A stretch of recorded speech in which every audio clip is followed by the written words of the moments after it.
प्रिय हिंदी मित्रों, नमस्कार। हाईटेक हिंदी परिवार में आपका स्वागत है।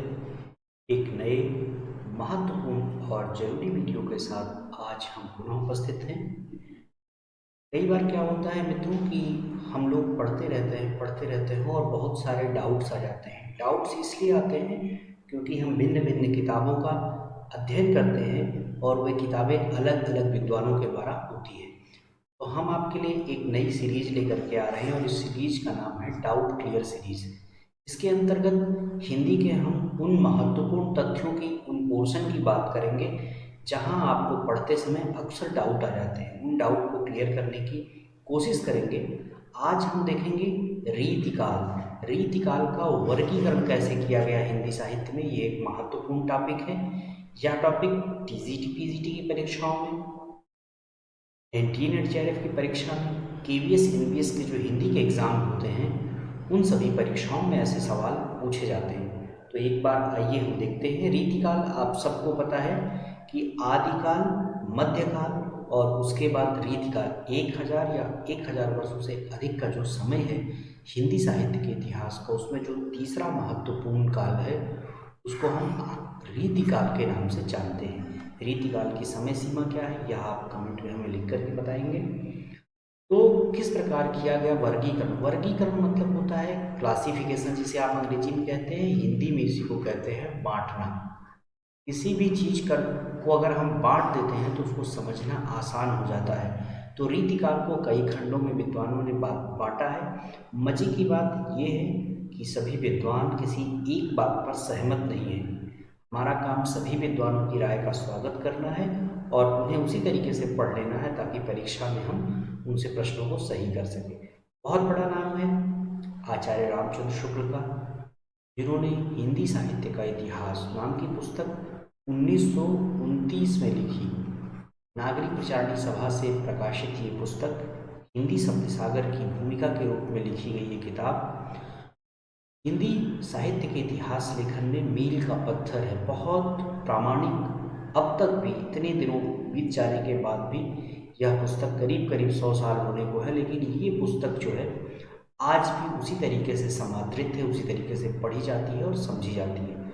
तो अगर रीतिकाल की बात करें तो आचार्य रामचंद्र शुक्ल ने रीतिकाल के कवियों का विभाजन प्रायः नहीं किया है। उन्होंने रीतिकाल का कोई खास विभाजन नहीं किया है, जैसा विभाजन आपको उनकी हिंदी साहित्य के इतिहास में भक्तिकाल, आदिकाल, जिसे उन्होंने वीर गाथा काल कहा है, या जो है आधुनिक काल जिसे वे प्रथम उत्थान, द्वितीय उत्थान इस प्रकार बांटते हैं, तो रीतिकाल का कोई स्पष्ट विभाजन उन्होंने नहीं किया है। कुछ कवियों को उन्होंने रीति ग्रंथकार कहा है, ये ध्यान रखिएगा। कुछ कवियों को उन्होंने रीति ग्रंथकार कहा है और कुछ अन्य कवियों को उन्होंने फुटकर की श्रेणी में डाल दिया है, शेष को अन्य कवियों के अंतर्गत रखा है। रीति रीति क्या होता है आप सबको पता है। रीति का मतलब होता है पद्धति या परिपाटी। विशिष्ट पद रचना है रीति। वामन ने रीति सिद्धांत दिया था और उन्होंने कहा था रीति क्या है, विशिष्ट पद रचना है, एक विशेष प्रकार की पद्धति है जिसके अंतर्गत काव्य लिखा जाता है।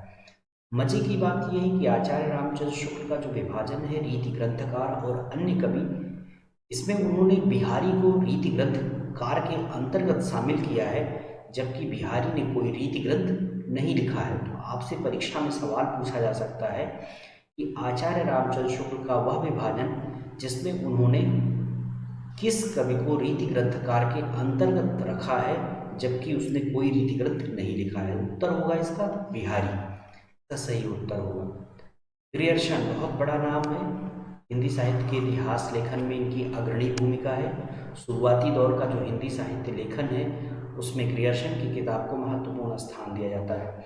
ग्रियर्सन की किताब को हमने बहुत बार आपको बताया है, आप कमेंट में हमें लिख के बताएंगे कि ग्रियर्सन की किताब का नाम क्या है। ग्रियर्सन ने रीति काव्य नाम दिया है। रीतिकाल के संपूर्ण कालखंड को उन्होंने रीति काव्य कहा है और इसके अंतर्गत उन्होंने केशव, बलभद्र, सुंदर, चिंतामणि, भूषण, मतिराम, प्रताप शाही के को एक साथ रखा है, किंतु इसमें उन्होंने बिहारी की गणना नहीं की है। रीति काव्य के अंतर्गत उन्होंने बिहारी की गणना नहीं किए। यही सब आपकी परीक्षा में सवाल बनेंगे, तो इन चीज़ों को हम ध्यान रखेंगे।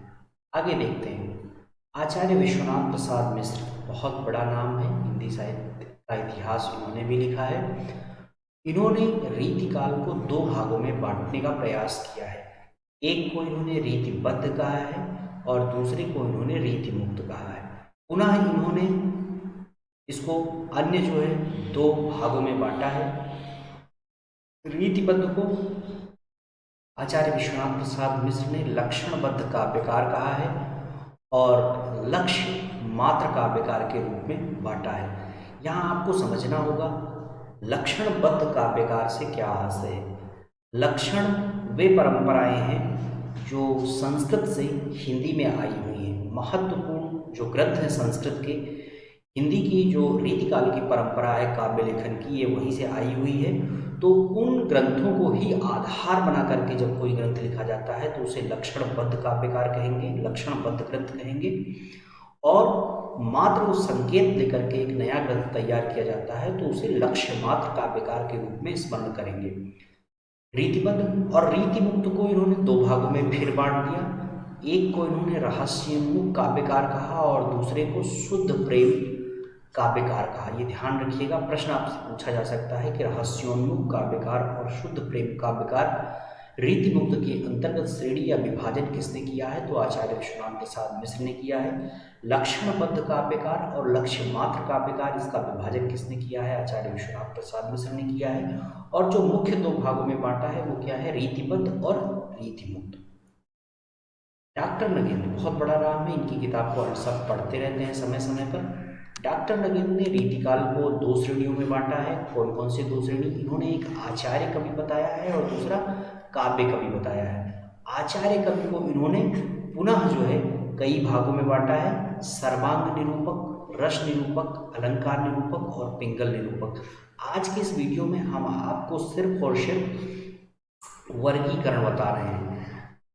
अगला जो आपका वीडियो आएगा उसमें हम सर्वांग निरूपक कवि क्या होते हैं, रस निरूपक कवि क्या होते हैं, अलंकार निरूपक कवि क्या होते हैं, पिंगल निरूपक कवि क्या होते हैं, इन पर चर्चा करने वाले हैं। ये बात हमको ध्यान रखना है। इसके अलावा एक महत्वपूर्ण नाम है बच्चन सिंह। इन्होंने लिखा है हिंदी साहित्य का दूसरा इतिहास। प्रकाशन वर्ष हिंदी साहित्य के दूसरा इतिहास का कब है, ये आप कमेंट करके हमें बताएंगे। रीतिकाल का विभाजन उन्होंने क्या किया है, जो अभी आपने देखा था विश्वनाथ प्रसाद मिश्र के संबंध में कि उन्होंने मुक्त रीति और बद्ध रीति कहा था, इसी को जो है बच्चन सिंह ने पलट दिया। वे इस बात पर सहमत नहीं थे और उन्होंने क्या कहा कि इसको हम रीतिबद्ध न कह करके बद्ध रीति कहेंगे और मुक्त रीति कहेंगे। मतलब एक कवि ऐसा होगा जो रीति से बंधा होगा और दूसरा कवि ऐसा होगा जो रीति से मुक्त होगा।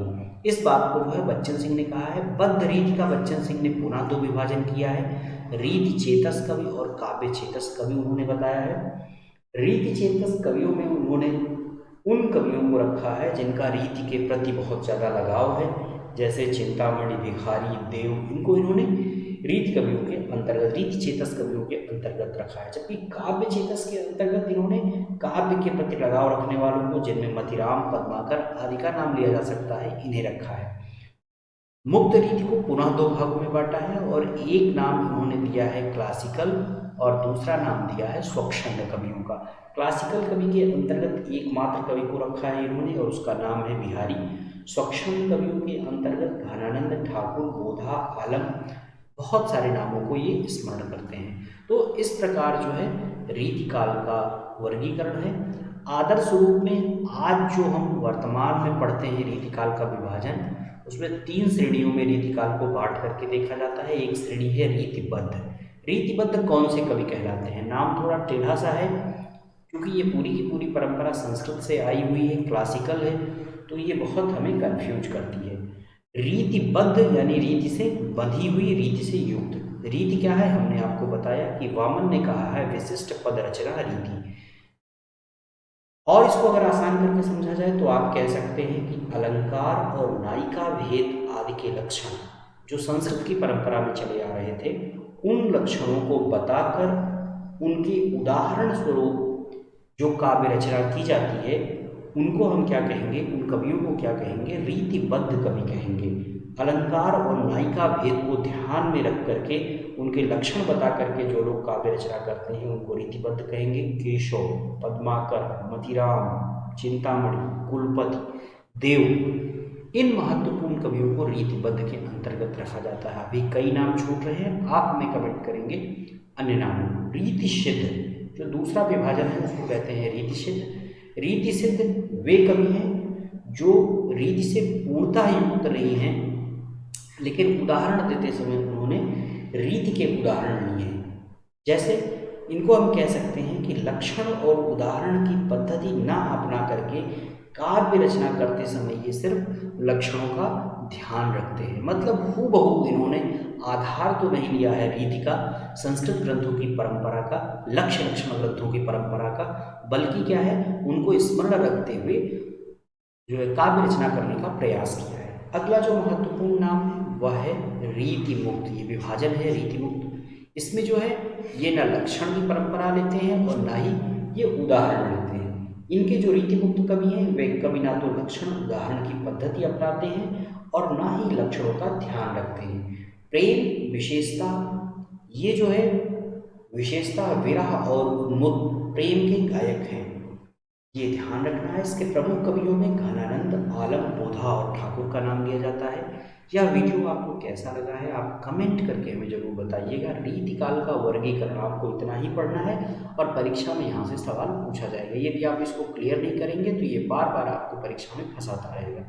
अगले वीडियो में इसी प्रकार के कुछ हम और प्रश्नों के साथ आपको मिलने वाले हैं। डाउट क्लियर का ये सीरीज, इसमें बहुत सारी चीज़ें आपको क्लियर होने वाली हैं, बहुत सारी चीज़ें आपको समझ में आने वाली हैं। ये इस प्रकार के कंटेंट आपको दूसरी जगहों पे नहीं मिलेंगे, इसलिए आप इन वीडियो को लाइक करिए, शेयर करिए और अपने दोस्तों के बीच साझा करिए। धन्यवाद।